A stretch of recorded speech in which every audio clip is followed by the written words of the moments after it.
글을 왜 써야 되는 거고 글쓰기를 왜 가까이 해야 하는지, 그러면 나에게 어떤 일이 생기는지.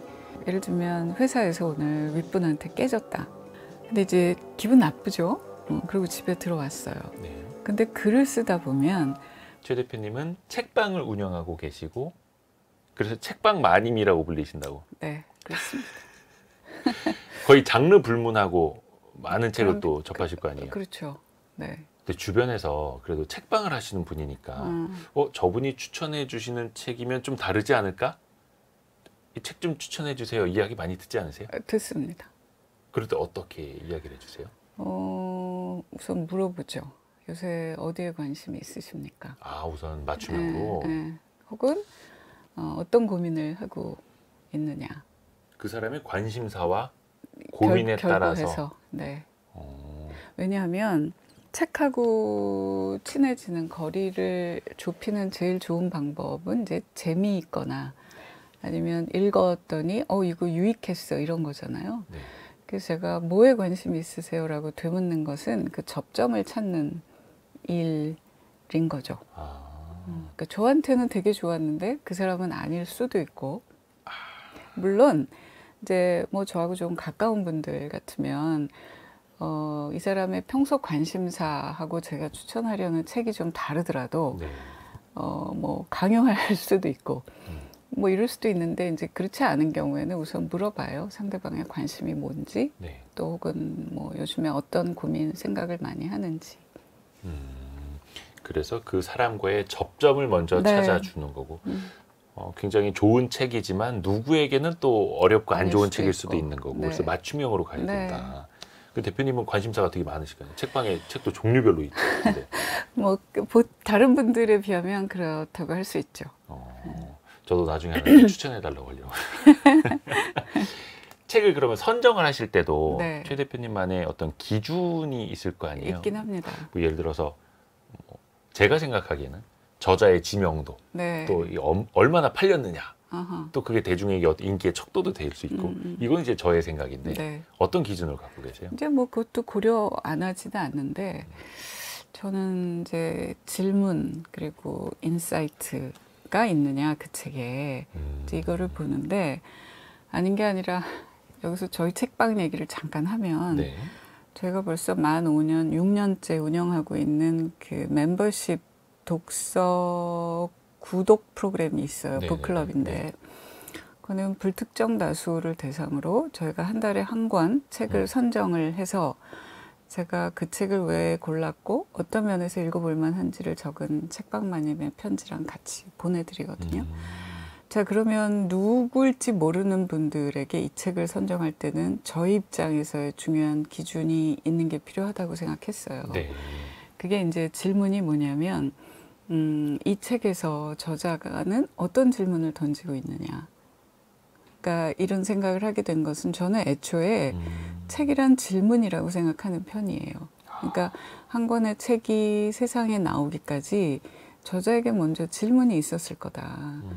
이건 뭐지? 이건 왜 그런 거지? 이건 어떻게 해야 되지? 그래서 저자가 그 질문을 품고 뭐 짧게는 몇 달, 길면 몇 년씩 천착한 끝에 어떤 생각에 도달한 것, 네. 그것을 적은 게 질문이라고 생각해요.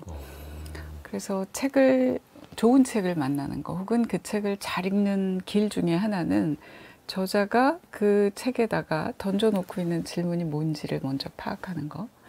그래서 이제 질문을 던지고 있느냐, 그 책이. 네. 두 번째는 그래서 우리가 그 깊이 생각해 볼 만한 인사이트가 있느냐. 그 두 가지 기준을 이제 가지고 뭐 어떨 때는 소설일 때도 있고 뭐 과학책일 때도 있고 경제 경영서일 때도 있고 그 장르는 불문, 골고루. 이제 그런 기준으로 책을 고르고 추천하고 있습니다. 저자가 어떤 질문에서부터 이 책을 쓰기 시작했을까 네, 네. 또 생각을 해보고 어떤 네. 인사이트, 어떤 통찰력을 과연 그럼 독자에게 전달해 주는가도 네. 평가를 해야 되는 거고요. 그러면 그걸 다 충족을 한 건가요? 우리는 글쓰기를 너무 심각하게 생각하지라는 책이. 그렇다고 생각합니다. 이 책을 준비하신 이유 좀 들어볼게요. 책은 그렇게 두껍지 않고 크지 않아요. 예. 근데 내용은 가볍지 않은데 저는 특히 그 질문 중에서도 어떻게라는 질문에 응하는 책보다 네. 근데 그거는 뭐죠? 과연 그거는 어떤 의미가 있는지 혹은 왜 그걸 해야 하는지에 천착하는 책이 좋아요. 그래서 흔히 글 쓰는 책, 글쓰기 책이라고 하면 어떻게 하면 글을 잘 쓸 수 있는지 방법을 얘기하는 책들이 많고 예. 또 그런 책을 기대하실 법해요. 네. 근데 이 책은 사실 그런 얘기는 그렇게 많지 않아요. 약간 그렇더라고요. 있고, 네. 예, 그보다는 안 그래도 바쁜데 그런 와중에 글을 왜 써야 되는 거고 글쓰기를 왜 가까이 해야 하는지 그러면 나에게 어떤 일이 생기는지 그런 걸 깊이 천착한 책이어서 우선은 저는 좋았고 또 한편 제가 이제 어떻게보다는 그게 뭐야 왜 그런 거야 무엇이야를 좋아한다고 말씀은 드렸지만 사실 그게 완전히 구분되는 건 아니어서 네. 어떻게라는 보다 깊은 방법 새로운 방법은 어떻게로 직접 내달릴 때보다는 이건 뭐지? 라고 의미나 정의를 다시 돌아볼 때 거기서 새로운 방법이 찾아질 때가 많더라 라고 저는 생각해요. 그래서 글쓰기라는 주제에 관해서 저자는 주로 글쓰기가 뭐고 우리가 이 한 세상 살아가는 동안 도대체 글을 쓴다는 게 어떤 의미가 있는지 그런 시간은 나에게 뭘 돌려주는지를 주로 이야기하지만 네. 읽다 보면 쓰고 싶어지고 꾸준히 하고 싶어지고 이제 이런 게 부수적으로 생기는 것 같아요. 그러니까 사실 저같이 성격 급하고 뭔가 이제 목적 지향적인 사람은 이 책을 딱 보면은 글쓰기를 어떻게 하면 좋은 글을 쓸 수 있습니다. 딱 나올 것 같은데 안 나와. 아무리 찾아봐도 그게 없죠. 네. 아, 글을 어떻게 쓰라는 거야.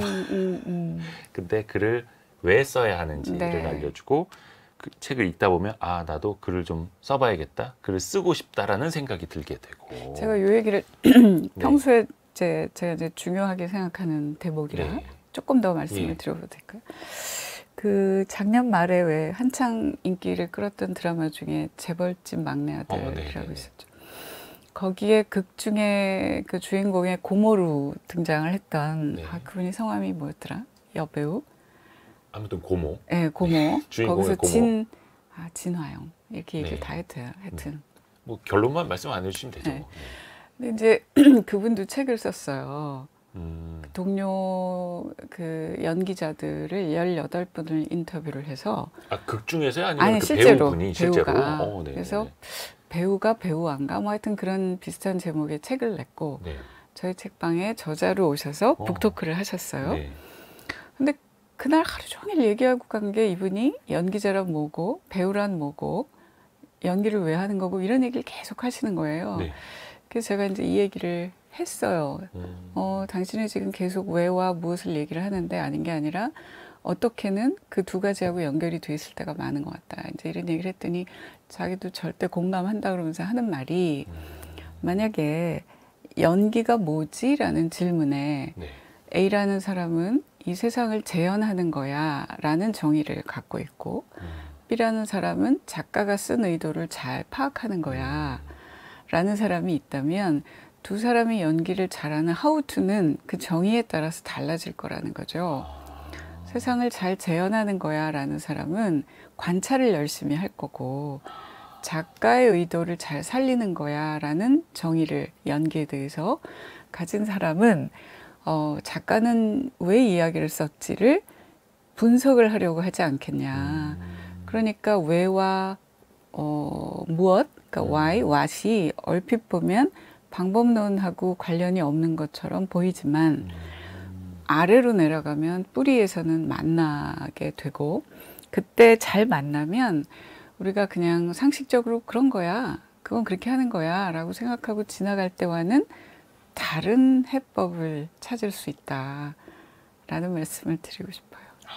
그래서 어떻게 바로 직접적인 방법보다는 왜라는 물음부터가 중요하다. 그래서 아까도 이야기해 주신 게 작가가 어떤 질문으로 책을 쓰기 시작했느냐도 그렇습니다. 되게 중요하더라고. 그러면 어떤 작가가 어떤 질문으로 책을 쓰게 됐는지 정지우 작가에 대해서 좀 알아봐야 될 텐데 이분 남자분이시고 근데 문학과 철학을 전공한 작가이자 또 변호사이기도 해요. 그렇습니다. 상당히 네. 독특한 이력의 네. 소유자인데 정지우 작가를 좀 소개를 해주세요. 지금 말씀하신 대로인데요. 이분이 대학과 대학원 시절에 문학, 철학을 공부를 하고, 근데 그때부터 그렇게 계속 글을 썼다고 해요. 그래서 이제 조금씩 출간이 이루어졌고, 제가 기억하기에 지금 벌써 책을 한 10권 가까이 단독 저서로 내신 분이에요. 근데 그런 와중에 그래도 이제 생계로서의 직업은 가져야 될 거라고 생각을 했던 것 같아요. 그러다가 로스쿨을 갔고, 그래서 이제 변호사 시험에 합격을 해서 지금은 변호사로 활동을 하고 있는데, 자기의 그 경험, 독특한 이력하고 연결되는 부분이 작가에 대해서도 아주 독특한 이제 이야기를 들려줍니다. 저는 이 문장이 굉장히 저한테 오래 남았는데, 우리나라는 물론이고 세계 대부분의 나라에서도 전업 작가로 사는 것은 굉장히 힘들다. 경제적으로. 경제적으로. 그리고 또 뭐 계속 읽힐 만한 이제 작품을 써낸다는 것도 쉽지 않은 일이겠고요. 그래서 이 양반이 이런 제안을 해요. 자기 존재의 일부를 작가로 가져가는 것을 제안한다. 존재의 일부를 작가로 가져가는 걸 제안한다? 네. 어떤 뜻일까요? 아, 금방 안 오세요?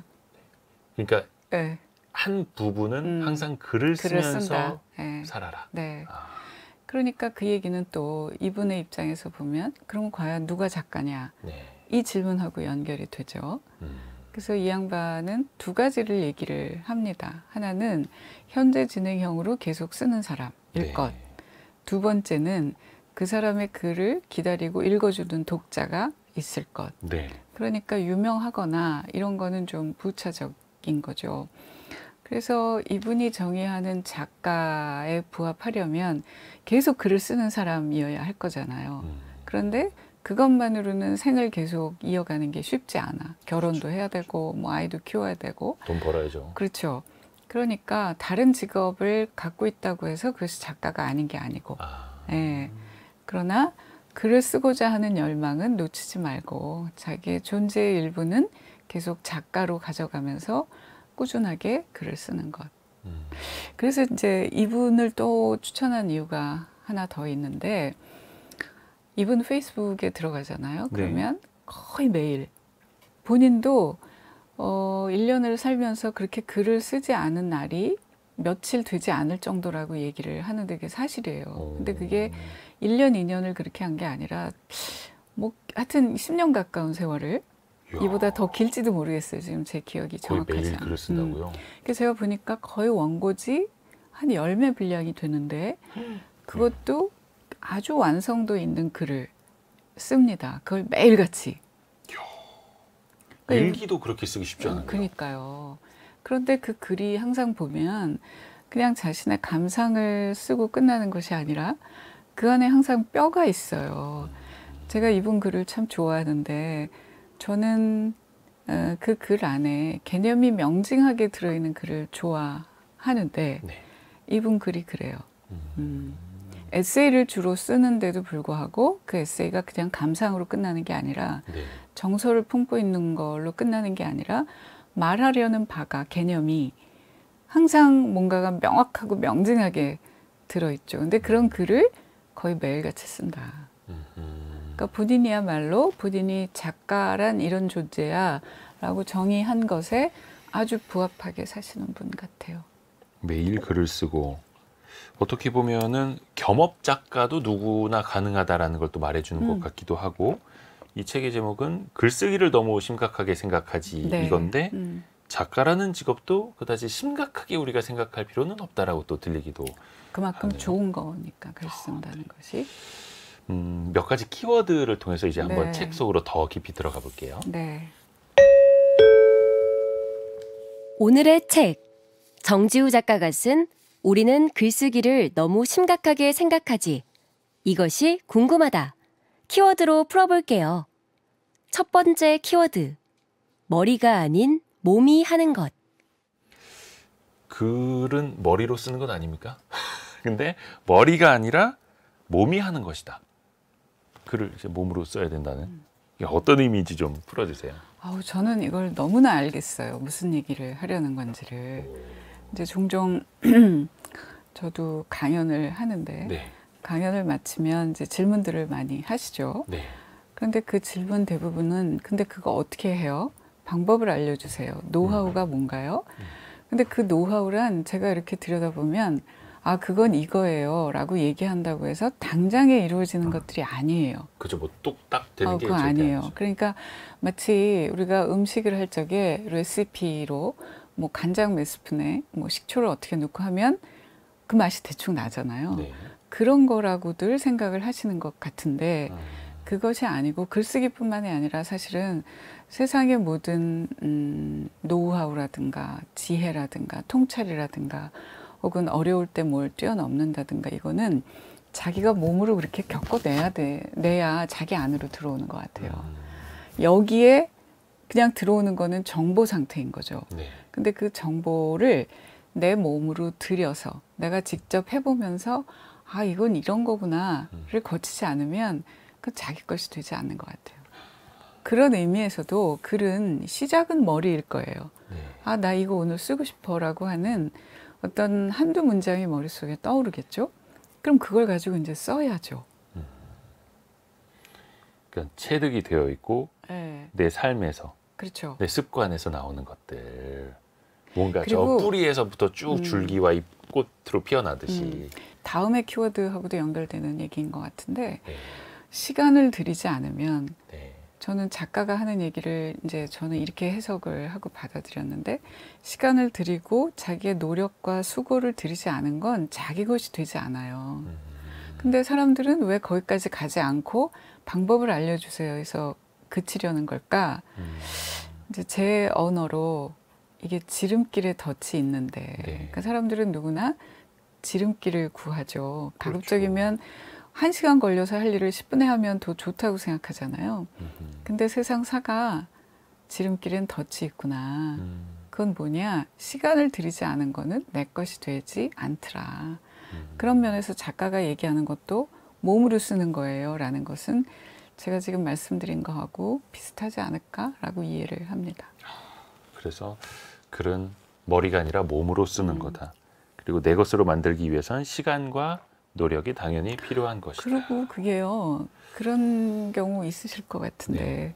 머릿속에 무슨 아이디어가 떠올랐어요. 네네네. 예전에 제가 광고회사 시절에 이제 아이디어를 네. 캠페인으로 만들고 할 때도 마찬가지인데 번뜩 떠올랐고 이제 제작회의 때 얘기를 다 했어요. 네. 그래서 콘티를 짜요. 네. 그리고 카피도 써요. 그냥 안 되는 거죠.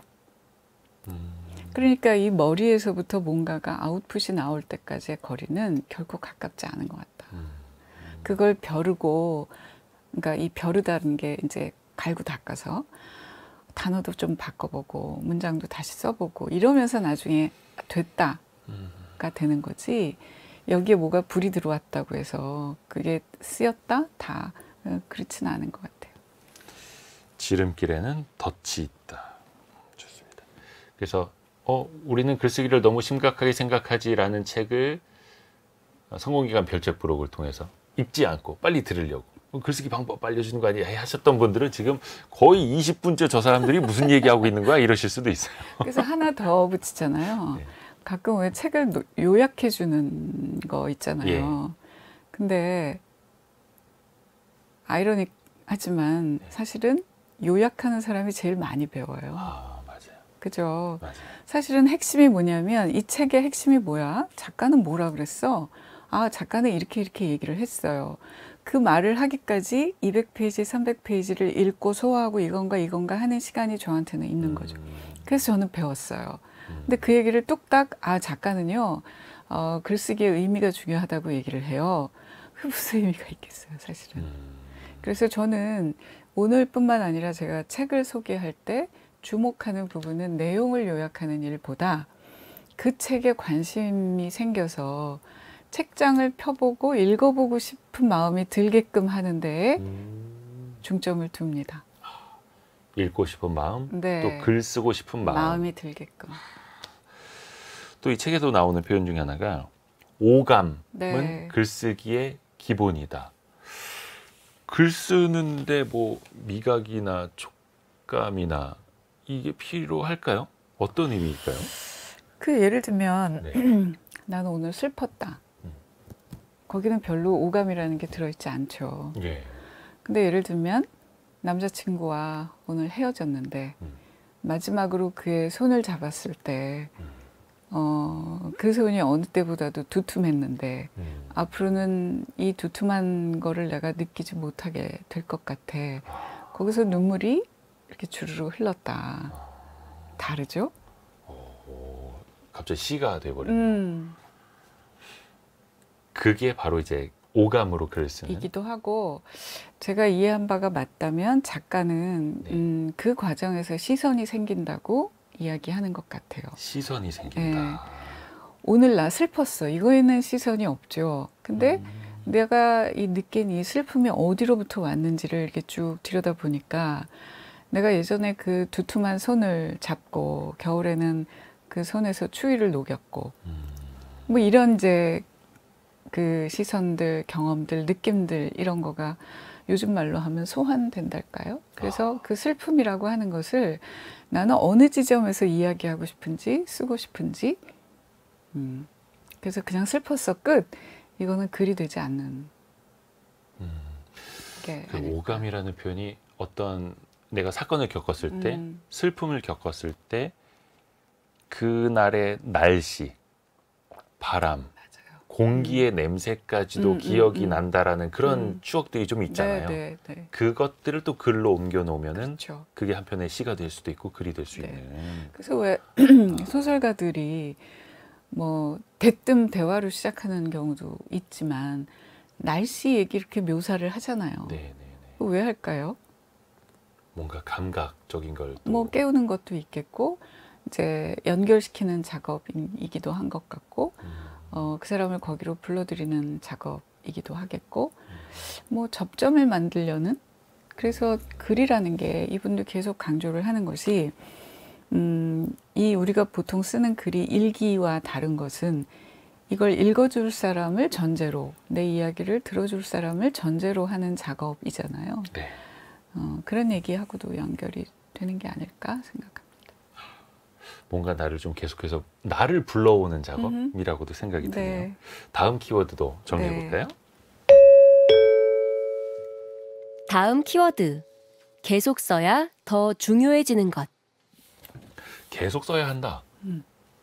그렇죠. 이 작가는 거의 뭐 페이스북에 매일매일 글을 쓴다라고 네. 했고 일단 이거부터 하나 여쭤보고 가고 싶어요. 글을 왜 써야 할까요? 글을 쓰면 뭐가 좋은 걸까요? 라는 질문부터요. 이분이 저희 책방에 오셔서 이제 북토크 강연을 한번 한 적이 있는데 네. 제가 지금 정확한 말은 언어는 생각이 나지 않는데 이런 얘기를 한 것 같아요. 예를 들면 회사에서 오늘 윗분한테 깨졌다. 근데 이제 기분 나쁘죠. 그리고 집에 들어왔어요. 네. 근데 글을 쓰다 보면 그 깨져서 기분 나쁜 것이 자기를 지배하지 않게 할 수 있다는 거예요. 그거를 쓰면서 털어내는 거죠. 예를 들면 우선은 이제 원망과 뭐 화와 이런 게 올라오겠지만 네. 잠시 지나가게 내버려두고 그럼 우리 부장은 오늘 나를 왜 깼나? 처음에는 화가 나고 아유 나빠 어쩌고저쩌고 쓰다가 가만히 생각해 보니까 우리 부장이 어저께 나한테 뭘 지시했는데 내가 그거 잊어버렸네 부터 시작을 해서 내가 말귀를 잘 못 알아들었네 내지는 아까 그때 이거를 시키지 않았어도 좀 더 센스 있게 했었으면 더 좋았을 텐데 내가 지금 연차가 이렇게나 됐는데 그걸 놓쳤네 혹은 내가 너무 이기적이었네 한번 그래서 반추해 볼 수 있는 작가가 글 쓰기에 대해서 얘기하는 것 중에 또 하나가 되돌아보는 시간이라는 거죠. 네. 그러면 화가 좀 이렇게 걷어지고 채로 걸러진 것처럼 가고 나면 다른 것들이 보이기 시작하고 또 하나는 다른 자기를 만날 수 있는 거죠. 나는 지금 막 화가 나고 있지만 야 그래 네가 감정이 막 끌어오르는 건 내가 이해하겠는데 그거 네 친구 입장에서 봐도 네가 화가 날 만할까? 그래서 우리는 사실은 저도 그래요. 저도 제가 이제 그 뭐 화가 나든 슬프든 혹은 어떤 어려운 일을 겪든 그러면 제가 저한테 많이 물어봅니다. 너 이거 정말 하고 싶어? 그때 스스로에게. 그렇게 또 다른 자기 자신을 제대로 만날 수 있는 좋은 길인 것 같아요. 그게 평상시에는 뭐 바빠서 정신 없어서 그럴 시간도 없고 한데 딱 글을 쓰는 그 순간에는 나를 좀 객관화 시킬 수도 있는 거고 돌아볼 수도 있고 네. 다른 것들이 보이기 시작한다. 그래서 글쓰기가 네. 어찌 보면 필요하다. 어찌 보면이 아니라 꼭. 좋습니다. 근데 이제 많은 분들이 그러면 일단 글을 쓰면 되는 건가요? 네. 무작정 쓰기 시작하면 되는 건가요? 뭐 많이 매일 쓰면 되는 건가요? 라는 질문도 하실 법하거든요. 근데 이제 그게 중요한데 아까도 말씀드렸다시피 나 오늘 슬펐어. 이제 이거는 좀 거기서는 좀 더 나갈 길이 있는 거죠. 그래서 아까 제가 무슨 두툼한 손 이런 여러 가지 얘기를 한 것이 작가의 언어를 빌면 내가 그런 생각이 들게끔 그런 마음이 올라오기까지의 맥락을 한번 살펴봐라. 이제 그런 얘기들을 하고 있고요. 또 하나는 이제 자기가 쓰고 있는 글이 괜찮은지 어떤지 잘 몰라요. 네. 그리고 사람은 뭔가가 이렇게 내가 잘하고 있는 것 같아 라고 할 때는 잘 포기하지 않아요. 슬럼프도 오지 않죠. 그죠? 그런데 내가 뭘 한다고 했는데 잘 안 되고 있는 것 같고 혹은 이게 되는 건지 아닌 건지 잘 알 수 없을 때 그럴 때 이제 이거 한다고 될까? 이런 마음이 슬금슬금 올라오기 시작하고 종래는 그만하지 뭐. 그리고 다른 게 이제 좀 더 좋아 보이기도 하고 이렇게 되잖아요. 그럴 때 이 작가가 하는 얘기 중에 하나가 저는 썩 좋은 방법이라고 생각하는데 같이 글쓰기를 할 수 있는 뭐 커뮤니티 혹은 모임들 이런 거를 하는 것이 내가 주저앉고 싶어 할 때 계속 그 이어갈 만한 동력을 제공해 주기도 하고 또 하나는 내가 쓴 글에 대해서 이건 또 아까 좀 전에 말씀드린 거하고 조금 반대의 측면인데 내가 쓴 글이 반응도 좋고 잘 나가기 시작하면 내 글에 대해서 누군가가 정확하게 비판해 주지 않는다는 거예요. 그냥 좋다, 좋은 글이네요. 예. 아유 뭐 저렇게 반응이 좋은데 내가 뭘 거기다가 무슨 말을 하겠어. 읽기가 쉽다는 거예요. 그래서 누군가가 내 글에 대해서 정말 솔직하게 얘기해 줄 수 있는 한두 명, 두세 명을 주변에 이렇게 두는 거 그것은 굉장히 중요한 것 같다. 그래서 이분은 이제 워낙 그 글쓰기에 대한 의미를 일찍부터 이제 본인이 깨닫고 또 실제로 실천을 하고 이분은 글 쓰는 것 자체가 거의 삶이 된 분이잖아요. 그런 만큼 또 글쓰기를 지도하는 일도 많이 해요. 근데 본인이 그렇게 할 만큼 글을 쓰고자 하는 사람들이 같이 모여서 글 쓰는 시간을 갖고 누군가가 쓴 글에 대해서 진심으로 읽고 코멘트를 해주고 근데 그런 시간을 갖는 것이 중요하다. 같이 글을 쓸 수 있는 커뮤니티, 어떤 동호회. 동호회라고 하면 뭐 이제 낚시, 등산, 뭐 체육활동, 자전거 이런 것만 생각을 했는데 글을 같이 쓰는 것도 커뮤니티. 뭐 독서 토론이 될 수도 실제로 있겠고. 꽤 많습니다. 근데 책을 같이 읽는 독서 토론회는 좀 봤는데 글을 쓰는 그런 모임들도 꽤 있어요. 꽤 있는 것 같아요. 제 친구도 아직 그 전업 작가라고 할 만하진 않지만 꽤 오래전부터 글쓰기 모임을 하면서 각자가 써온 문장을 읽고 합평회를 한대요. 그게 어떤 작가의 레벨이 아니더라도 가능한 취미로도. 그래요. 새로운 거 알았네요. 또 하나가 글을 정지유 작가 같은 경우는 매일매일 쓴다고 하는데 뭐 한 번에 많이 쓰는 것보다 사실은 매일매일 쓰는 것 자체가 어렵잖아요. 꾸준히 진득하게 하는 것. 저 같은 경우에도 요즘에 성공예감 이래옵니다. 오프닝 쓰는 게 굉장히 쉽지 않은 일이더라고요. 근데 이건 어찌됐든 간에 매일매일 안 하면 되니까. 사고가 나는 거니까 꼭 해야 되니까 하게 되는데 일반인들 같은 경우에 작은 글감이라도 이거를 어떻게 꾸준히 매일매일 쓸 수 있을까? 저는 이 작가가 하고 있는 방식이 추천할 만하다고 생각해요. 이분이 SNS를 열심히 하는데 실은 캐릭터로 보면 그렇게 무슨 인스타그램이나 이런 거에 사진 찍어 올리고 이런 거에 열심일 뿐이 아니에요. 그런데 SNS의 활용법이 이분에게는 글을 써서 올리고 본인이 쓴 글에 대해서 읽은 사람들의 후기를 즉각적으로 얻고 그거를 다시 동력으로 삼아서 또 이어가고 이걸로 삼고 있는 것 같은데 저는 굉장히 좋은 방법 같아요. 그러니까 페이스북을 하는데 거기 사진이 없어요. 아, 다 글로? 글로. 근데 거기에 좋아요가 뭐 수백 개, 어떨 때는 1000개 이상씩 달리고 계속 공유가 되고 그러면 사람은 이분도 이제 그런 얘기를 언급을 했는데 사실은 칭찬이라고 하는 것, 인정이라고 하는 것이 굉장히 큰 동력이 됩니다. 그렇죠. 네. 그래서 내가 쓴 글에 대해서 누군가가 반응하고 있어. 내 글을 누군가가 기다려. 그런 면에서 그 쓰신 글을 SNS에 올리고 그러면 우선은 이제 지인들, 친구들이 좋아. 나도 그랬어. 너도 그랬구나. 이런 그 반응을 얻는 일이 그만두게 하지 못하는 마음의 출발점이 되지 않나. 그래서 저도 그렇게 해보려고 최근에 노력 중입니다.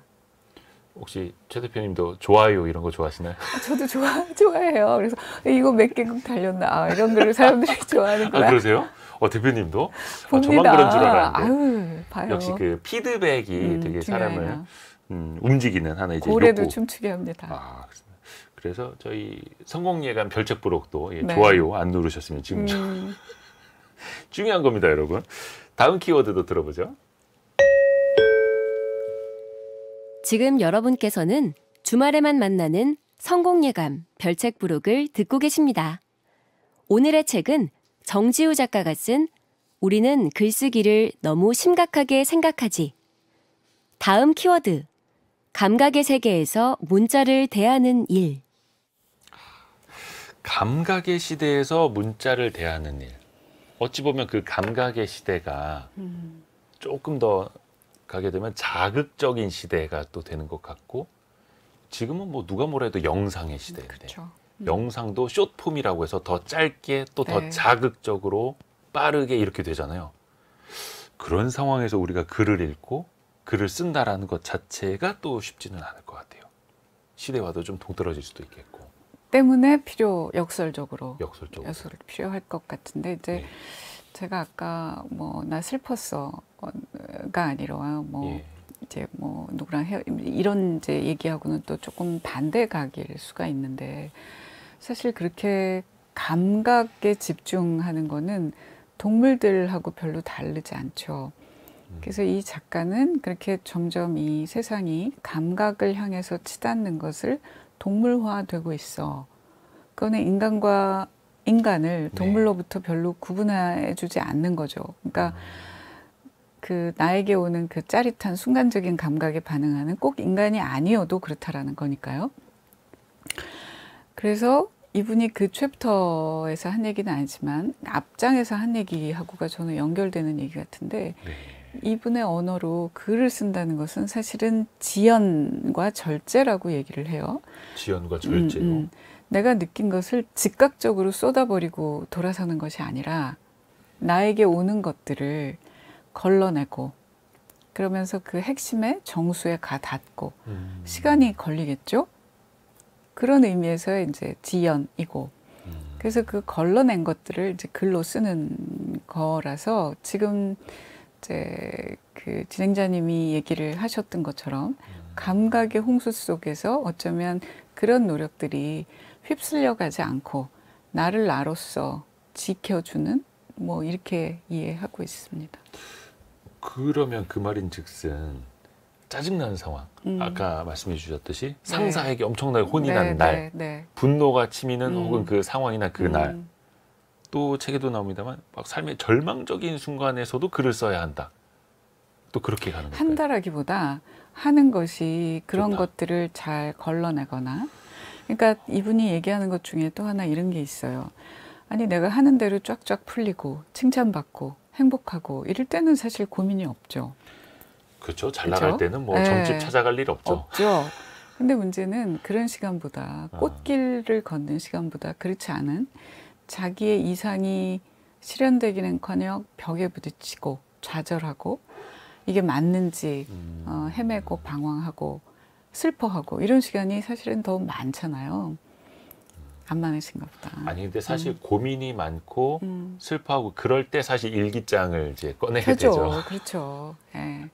그래서 그런 시간을 갖는 것이 한번 되돌아보면서 나는 이걸 왜 이랬을까? 내가 지금 막 좌절하고 있고 세상이 끝날 것처럼 슬퍼하는데 정말 이것이 나한테 중요했던가?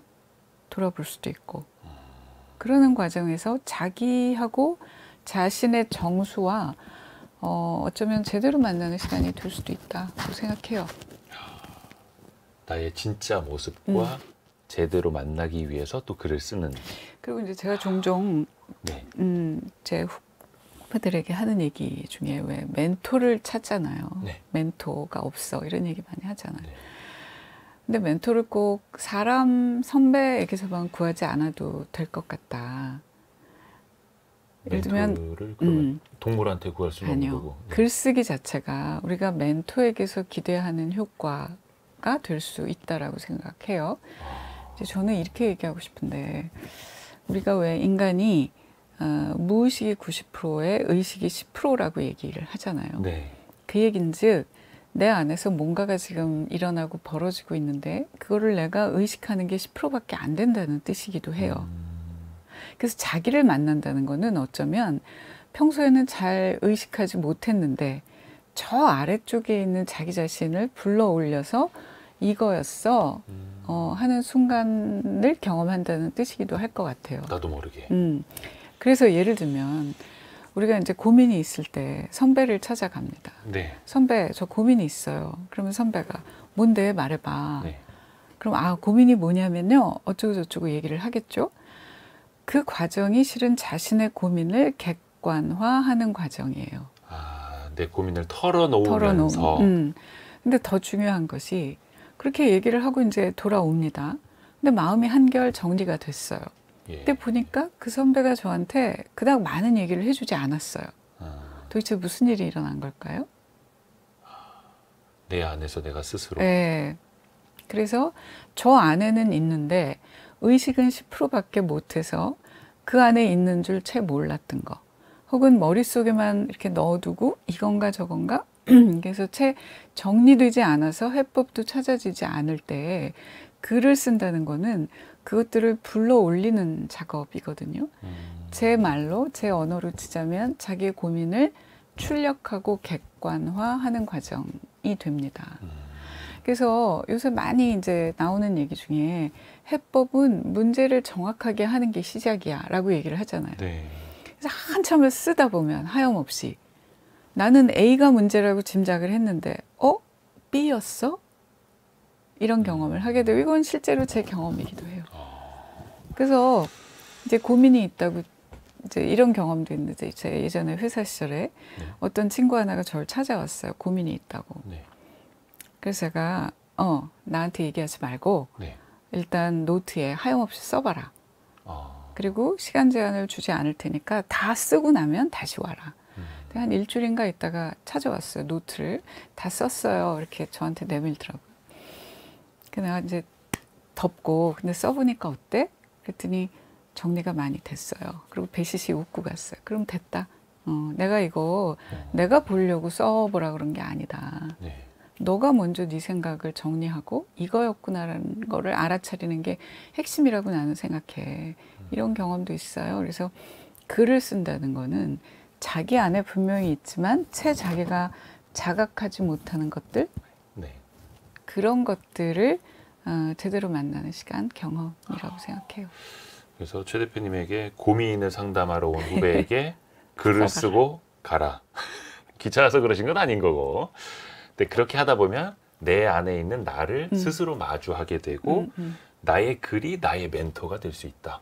멘토를 정확합니다. 멀리서 찾을 게 아니에요. 네. 내 안에 있는 무의식의 90%가 네. 내 멘토가 될 수도 있다. 좋은 말씀해 주셨습니다. 또 요건 약간 결이 다른 질문인데요. 직장인들도 글을 많이 쓰게 됩니다. 네, 근데 그거는 네. 거의 대부분 보고서거나 네. 네. PPT 만드는 작업. 근데 어찌 보면 그것도 글은 글입니다. 그렇죠. 혹시 거기에도 감각이라는 것을 넣어야 될지, 그게 필요할지, 감각이라는 걸 또 넣을 수 있을지 어떻게 혹시 생각하세요? 사실 감각이라는 게 오감, 이제 좀 전에 제가 동물화라는 얘기도 네. 드렸지만 또 다른 측면에서는 상대를 인식 감지하는 작업이기도 해요.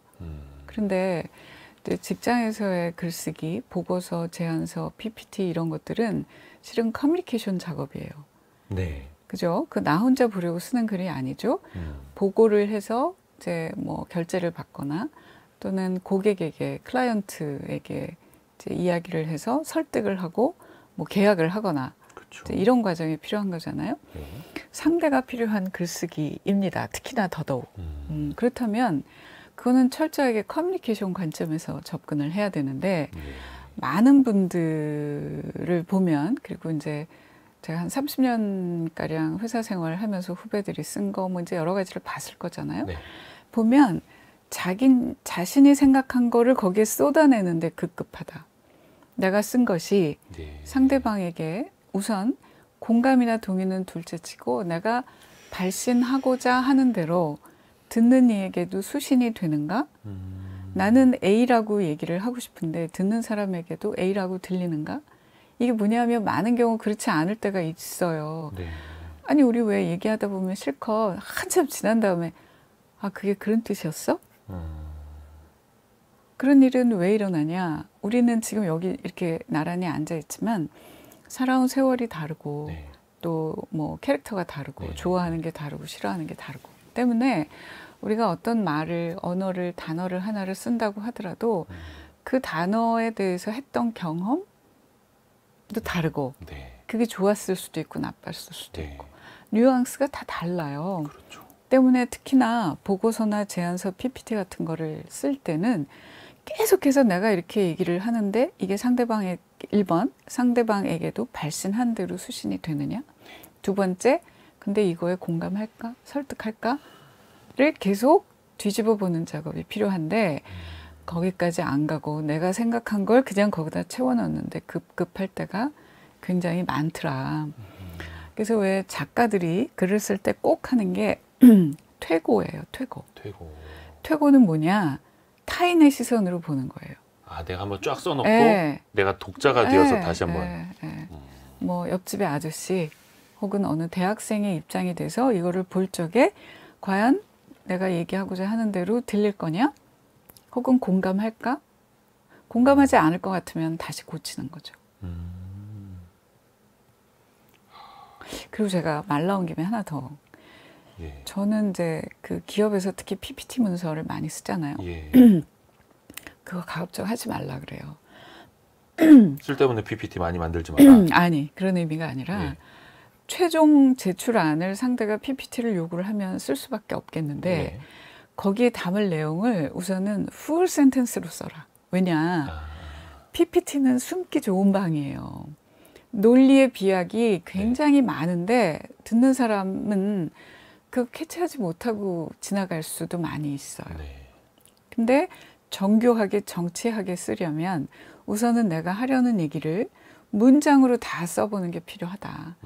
그래서 이제 제가 PPT를 만들 때는 우선 텍스트 작업을 먼저 해요. 네. 그래서 그걸 다 쓰고 그거를 요약한 것들을 PPT로 만들죠.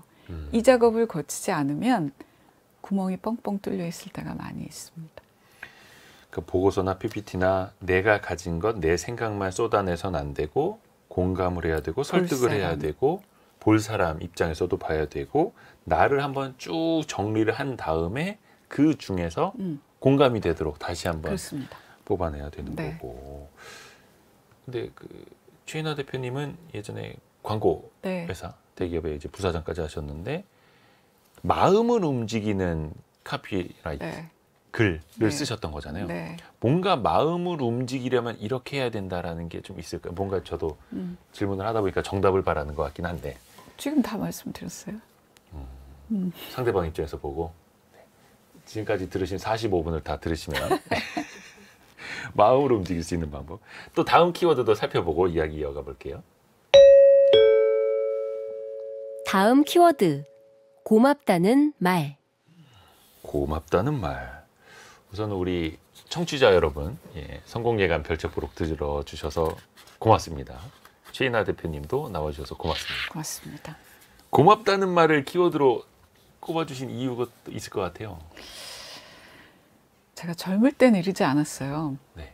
젊을 때 듣고 싶었던 칭찬은 잘했다, 대단하다 이런 말들에 마음이 더 갔어요. 네. 그런데 어느샌가 이제 이거하고도 통하는데 제가 제 클라이언트들에게 혹은 후배들에게 듣고 훨씬 절망했던 것이 아우 되게 성의가 없네. 이런 말이 훨씬 아팠어요. 네. 이제 그런 얘기는 인격이 연결된 말들에 제가 더 예민하게 반응하기 시작한 것 같았고. 그럼 누구나 그렇겠죠. 근데 처음엔 그렇지 않았다니까요. 잘했어. 예. 이런 말이 훨씬 더 저한테는 좋게 들렸어요. 중요했다는 거죠. 네네네. 중요도가 이제 그런 것처럼 작가도 바로 이 얘기를 합니다. 우리가 인생을 그래서 이제 제가 요즘에 많이 생각하고 또 하는 얘기 중에 하나가 어쩌면 자기 일을 제대로 열심히 잘하는 일과 인생을 잘 사는 것이 결코 별개가 아니구나 이 생각을 하는데 이분에게는 더군다나 글을 쓴다는 것이 자기 존재의 일부이기도 하고 이분의 삶의 굉장히 큰 부분을 차지하는 일이에요. 그래서 그렇게 자기가 일하면서 또는 살아가면서 했던 어떤 것이 누군가에게 가 닿아서 작가님 덕분에 제 마음이 많이 치유가 됐어요. 혹은 위로가 됐어요. 공감이 됐어요. 혹은 중요한 지혜를 얻었어요. 이런 것들이 제 언어로 표현하자면 아, 내가 잘 쓰이고 있구나. 이런 걸 확인하는 작업이라고 생각하는 듯 하고 저 또한 경험을 하는데 제가 이제 7년 전에 책방을 열었을 때 네. 저한테 책방에 오신 분들이 주인이세요? 근데 그럼 제 손을 잡고 그렇게 감사합니다 이러는 거예요. 아, 그래요? 그래서 제가 아니 나는 책방이 하고 싶어서 했는데 왜 감사하지? 네. 근데 그분들도 아시는 거예요. 요즘 시대에 이런 책방을 해서 돈이 될 리가 없다는 걸 아시는 거죠. 근데 좋은 거예요. 이런 공간이 있다는 게. 그러니까 그런 걸 하는 사람이 굉장히 고맙다고 느끼는 것인데 그때 저도 굉장히 마음이 많이 움직였어요. 아, 내가 앞으로 살면서 듣고 싶은 말들이 이런 거구나. 내가 뭔가를 해서 시간을 써서 노력을 해서 한 것들에 대해서 야, 너 잘했다. 감사합니다. 고마워요. 이런 얘기를 듣는 것이 나도 굉장히 좋구나. 이게 굉장히 귀한 일이구나. 누군가에게 가 닿은 거잖아요. 제가 한 어떤 것이. 작가가 얘기하는 것도 그래서 글쓰기를 연대하는 일, 누군가와 얼굴을 직접 보지는 않았지만 그래서 글을 쓴다는 것이 글을 쓰는 당신은 아프지 않을 것이다. 이런 얘기까지 작가는 하죠. 잘했다는 그냥 칭찬에 끝날 수도 있지만 네. 고맙다라는 거는 나와 또 교감이 연결이 되고 되는 거기도 하고요. 네. 다음 키워드도 들어볼까요? 다음 키워드. 통념을 넘어서기. 통념. 이게 일단 글쓰기를 어려워하는 그 장애물 중에 하나로 네. 통념을 꼽아주신 것 같아요. 네. 정확히 얘기하면 시작점을 통념의 반대해서 한번 생각해봐라 라고 작가가 얘기를 하는데 저는 굉장히 아주 그 스마트한 제안이라고 생각합니다. 예를 들면 이제 가만히 보니까 제가 쓰는 것도 그런 게 많이 있었구나를 깨달았는데 예를 들면 제가 이제 얼마 전에 쓴 글 중에 회사원들에게 직장인들에게 네. 당신은 회사에 소속되어 있다. 그렇다면 당신은 회사 일을 해주는 것인가? 우리는 회사 일을 해준다고 생각해요. 통념이죠. 네. 그렇다면 당신이 회사에서 보내는 시간도 회사의 시간인가? 그럼 이제 생각이 거기서부터 돌아가기 그렇죠. 시작하죠. 네. 쓸거리가 생기는 거죠. 그래서 쓰고는 싶은데 나도 쓰는 사람으로 살고 싶은데 무슨 내용을 어디서부터 써야 되지?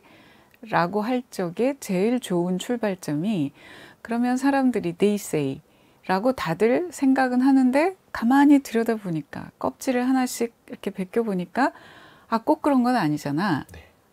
라고 하는 점을 하나 포착을 해서 거기서부터 당신의 생각을 쭉 풀어나가 보라. 저는 출발지로서 아주 좋은 제안이라고 생각합니다. 그 기존의 생각, 기존의 틀에 바깥에서. 얽매여 있지 말고 네. 그 바깥으로 나와라. 네. 네. 그렇게 하면은 글 쓸 거리들도 많아지고 생각도 다양해지고.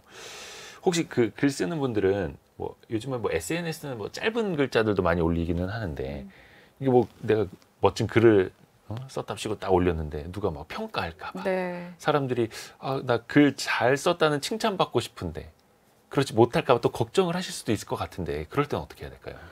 뭐 일단은 걱정이 오면 걱정해야죠 뭐. 그냥 걱정은 걱정대로 하는데 그래서 아까 제가 이제 그 글쓰기 모임 같은 글 쓰는 거를 중요하게 생각해서 놓고 싶지 않은 사람들의 모임 같은 거 네. 솔직하게 그리고 또 하나는 지지해주는 사람들의 모임을 갖는 게 필요하다. 사실은 SNS에서 이제 누군지 알지 못하는 사람이 내 글을 읽고 좋아요, 위로받았어요. 이것도 되게 좋아요. 네.